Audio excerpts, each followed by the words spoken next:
Hello. Magandang hapon po. Ready uli. Ang pag-uusapan natin ngayon yung wala talagang nangyayari sa Senado. Puro politika lang.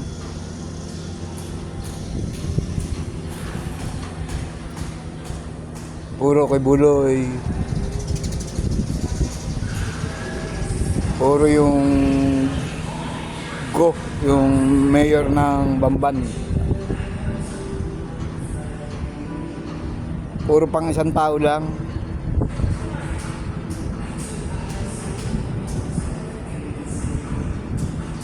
Wala silang pakialam sa maraming mahirap.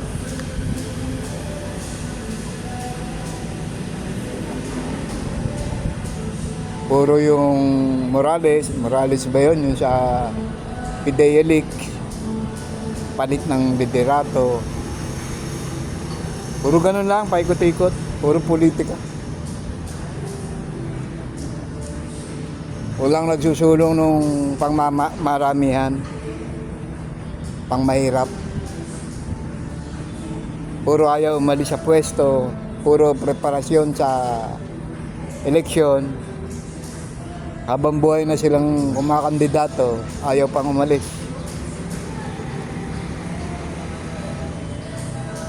Bakit ganun? Dapat nandyan sila para sa mahirap. Para sa nakararami, tawag. Bakit ganun? Puro walang kwenta ang pinag-uusapan.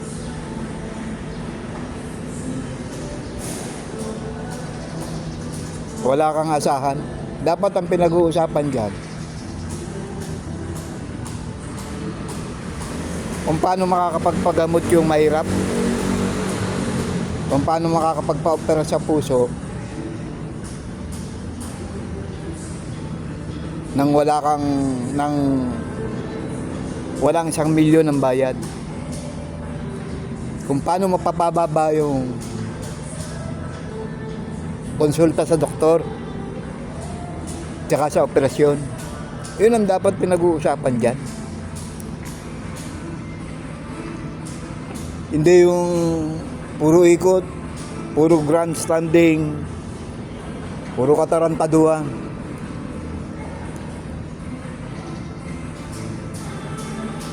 Ang pag-usapan nyo yung paano madadagdagan yung 500 o 1,000. Dagdagan nyo pa yung ayuda ng senyor at saka yung social senyor, yung lahat ng senyor meron, hindi yung pilian.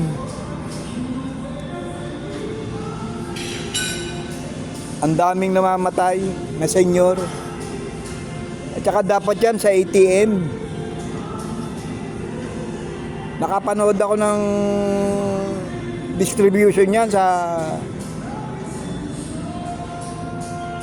court. Parang kawawa yung mga senyor. Nakakateter, nakaano. Dapat yan ATM eh. Bakit hindi nyo inaasikaso yan? Ang gaganda ng suot nyo eh. Puro pang isang tao ang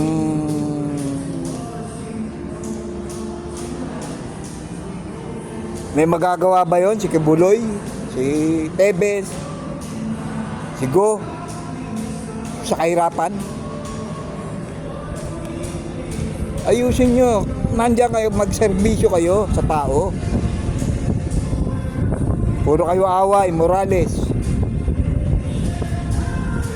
Walang katuturan yan sa nakararami.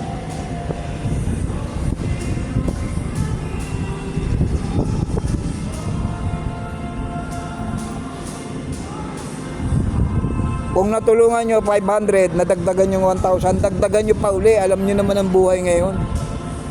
Pang-almusal lang yan. Pang isang araw lang yan, 500, 1,000 na yan. Ewan ko kung bakit nagsisilbi kayo kunwari, nag-aalaga lang kayo ng boto.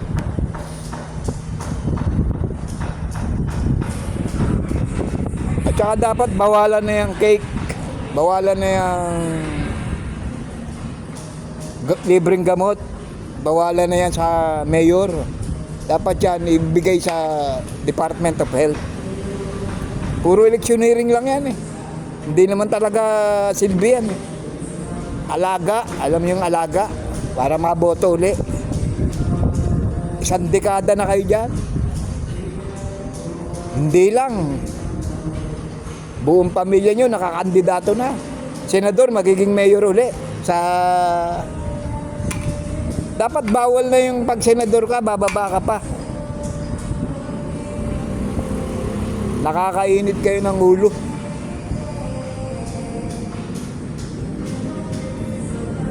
Mahiyaya nga kayo mga senador. Puro kayo puro kayo grandstanding. Ang mga ipasa nyo yung para sa nakakarami.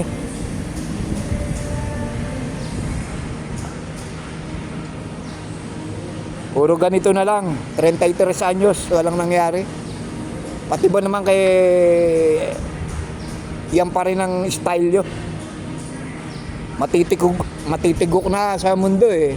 Wala pang asahan talaga sa inyo. Lahat ng chismis, lahat ng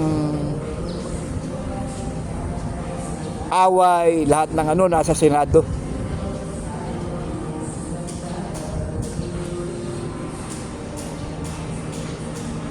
Magserbisyo kayo, hindi yung binoto namin kayo para magserbisyo, hindi yung magpasikat. Salamat po. Gusto ko lang po talagang mamulad siyang mga yan eh. Maraming salamat po. Thank you po. Thank you. Susunod po uli. Iba na yung diretsa ka magsalita. Okay. Salamat po uli. Ready. Okay. Thank you.